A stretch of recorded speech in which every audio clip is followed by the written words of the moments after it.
I want to talk a little bit about goals on the line of how do you lose 37 pounds and write a book. I'm just going to kind of give you that as an example. For 24 years of my adult life, by choice, I weighed well over 200 pounds. I say by choice because, you see, I have never accidentally eaten anything. I mean, it's always been deliberate. And when I choose to eat too much today, I have chosen to weigh too much tomorrow.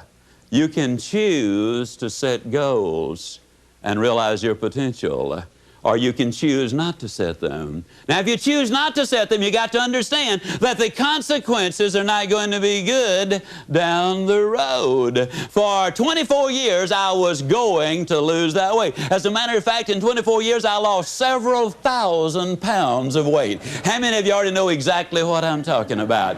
But it wasn't until I wrote it down, put a date on it, listed the obstacles I had to overcome, identified the people, the groups, the organizations I needed to work with, spelled out a plan of action, set that time limit in there, and identified all of the benefits to me. It was only when I did that that the goal became a reality, and I lost the weight.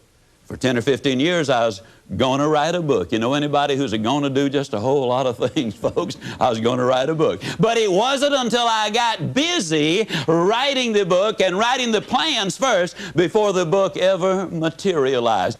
Now, if it sounds like I'm trying to sell you on having goals, how many of you are getting close already? How many of you are becoming convinced right quick like that you need to have those goals? There's no question about it. The immortal J.C. Penney many, many years ago said, "Give me a stock clerk with a goal, and I'll give you a man who will make history. But give me a man without a goal, and I'll give you a stock clerk."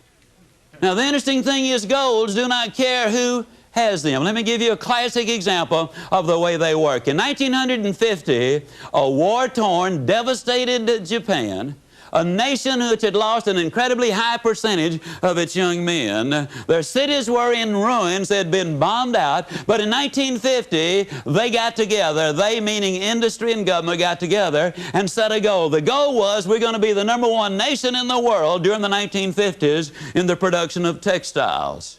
In 1959, ladies and gentlemen, they accomplished that objective. In 1960, they set another goal. We're going to be the #1 nation in the world in the production of steel. Now, when you understand there's no iron ore in Japan of any significance, there's no coal of any significance there, we're going to be the #1 nation in the world in the production of steel, it seemed like an absurd goal, and yet they reached their objectives. They had taken all of the steps. In 1970, the Japanese set another goal. They said during the 70s, we'll be the #1 nation in the world in the production of automobiles.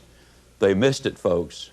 1 year. It took them until 1980. In 1980, they set another goal, and this time their goal was, we're going to be the #1 nation in the world in the production of computers and electronics. Yes, indeed, ladies and gentlemen, you absolutely must have those goals. You got to write them down. You got to put a date on it. You got to identify those obstacles. You've got to identify the people, the groups you need to work with. You got to find out what it is you need to know. You got to develop a plan of action, and you got to write it down. What's in it for me? Now, that's a formula that I have just given you, pure and simple. Now, if I were to ask you what 3 times 3 was, there isn't a person here who could not instantly answer it. But if I were to ask you what is 5,128 times 2,165, odds are enormous that very few of you could pop out the answer that quickly. But if I were to say to you, get your pencil and paper out, figure it out, then all of you could figure it out. Why? You know the formula.